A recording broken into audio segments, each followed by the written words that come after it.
Before we get into today's chat, quick one. If you're not 100% sure how your HR is really holding up, take our free HR health check. It's short, jargon-free, and gives you a clear score on what's working and what needs a bit of love. And if you do it before 1st April 2026, you'll get a bonus 7-pillar strategy on a page, tailored to help you manage HR brilliantly for the year ahead. Just head to kateunderwoodhr.co.uk/HR-health-check the link in the show notes. Hazel is asleep under my desk, completely unbothered by the Employment Rights Bill, which feels about right because on paper this looks like a problem for future you. April 2026, December 2027. Plenty of time, right?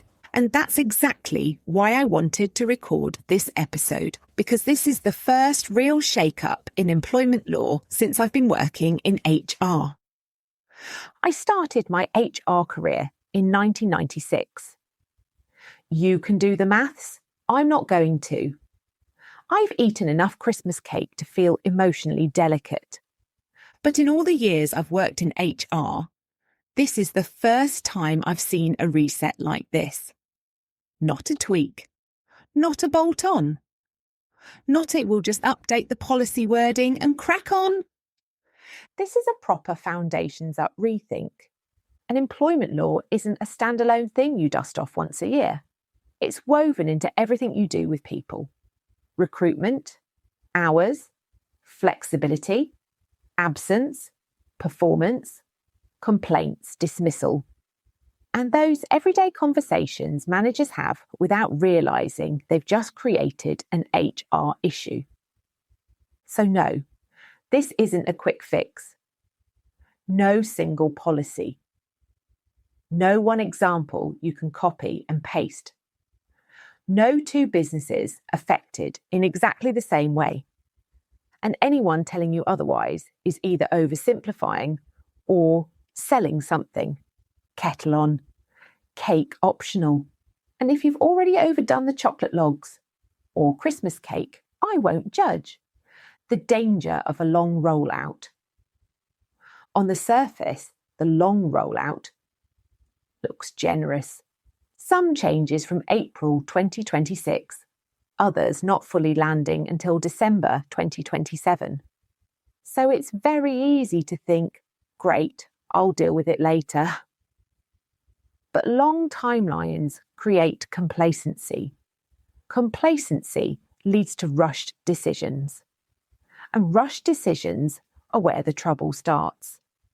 Because by the time the law fully lands, the way you already operate will be baked in. Habits will be set.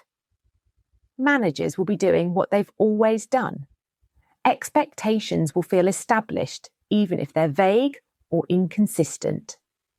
Trying to unpick that quickly is where things go wrong. And here's the sneaky part. You won't realise you've left it too late until you're in a live situation. Someone asks for something. Someone challenges something. Someone says, that's not fair. And suddenly, you're trying to make decisions with a wobbly foundation. And if your foundation is, we've always done it like this, you're basically building a house out of biscuits. What should already have happened and probably hasn't. Here's the uncomfortable bit. Some things should already have happened, even though the main changes aren't live yet. You should already have a clear idea of where flexibility genuinely matters in your business and where it doesn't. You should already be able to explain how working patterns are agreed. Your managers should already understand what they can and can't promise. Not perfectly, not formally, but clearly. If your current approach is, we'll see how it goes, or it's always worked like this, that's exactly where future ERB risk lives. This is the bit that passes small businesses by because it feels boring. It's not exciting. It doesn't feel urgent. It doesn't come with a flashing red warning light. But it's the boring stuff that protects you when things get spicy. Mini scenario, the casual promise that turns into a problem. Let me give you a real-world example.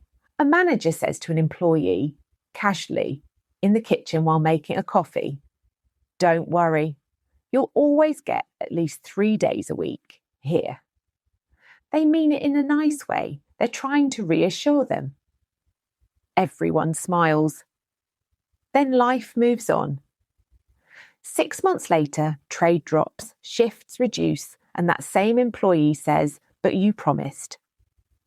Now you've got a dispute, a trust issue, and a manager swearing they didn't mean it like that.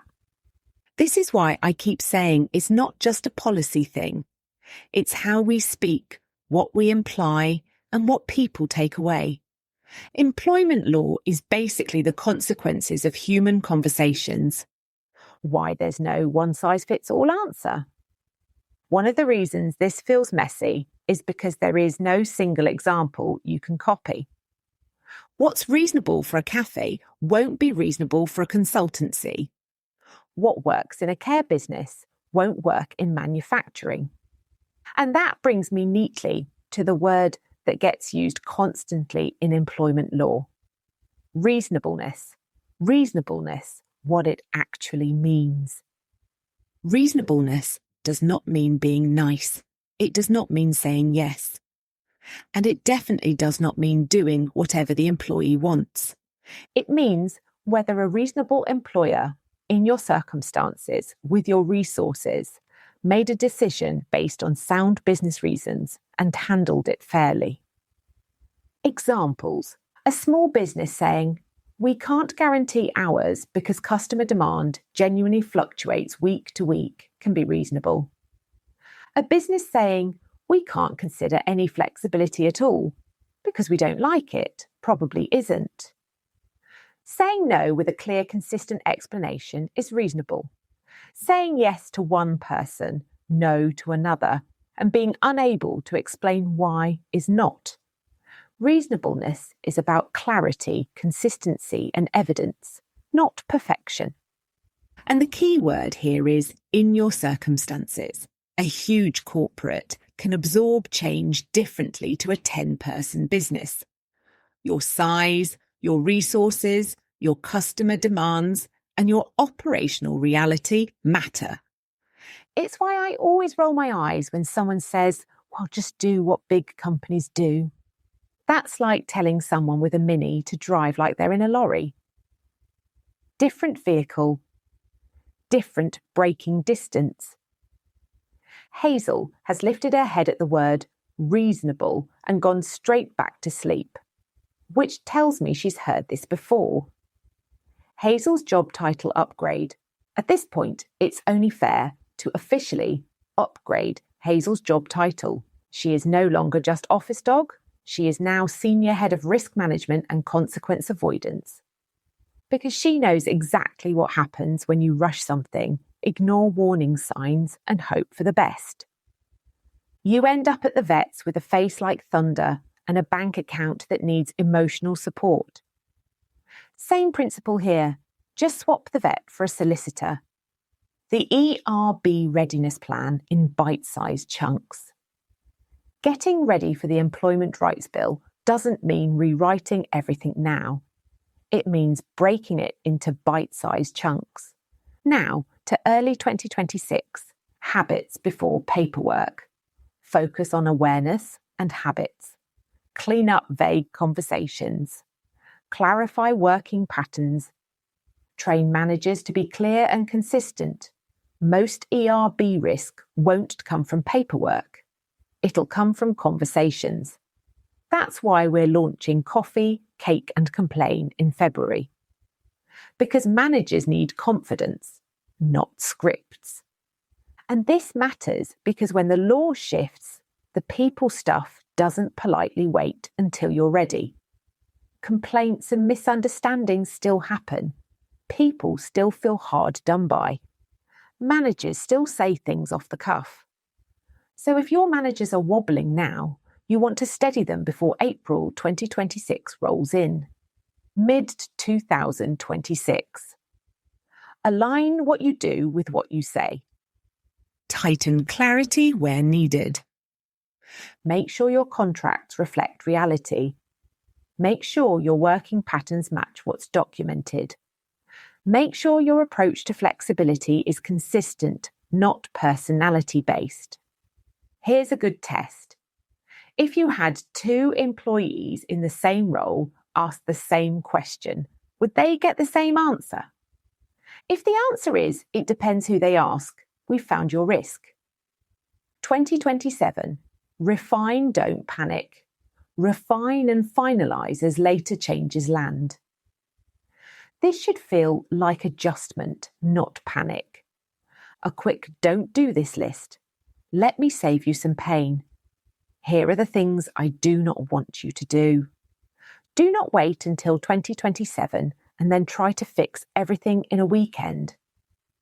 Do not rewrite policies without changing how managers behave. Do not remove flexibility out of fear if flexibility is part of your business model. Do not assume that one template will cover you. And please, do not let a manager wing it in a difficult conversation because they're nervous. Winging it is how you end up with a solicitor bill and a team WhatsApp group that you really don't want to see. FAQS, cake, coffee, and compliance. Do I need to rewrite every policy now? Number. Please don't. Start with habits and clarity. Policies come later. What if we don't have time for this? That's exactly why you do it in small chunks. 10 minutes of clarity now saves hours of mess. Later. Can I just wait until the guidance is clearer? Some guidance will take time, yes. But your habits and manager conversations are happening today. Start there. Is it reasonable to say no if it's going to cost us too much? Sometimes, yes. But you need to explain it properly. Show you've considered options and be consistent. Is coffee mandatory? Sadly, no. But it should be. Is cake mandatory? Also no. But if you've already overdone the chocolate logs, cake can be emotionally optional for a week. What's the biggest compliance mistake SMEs make?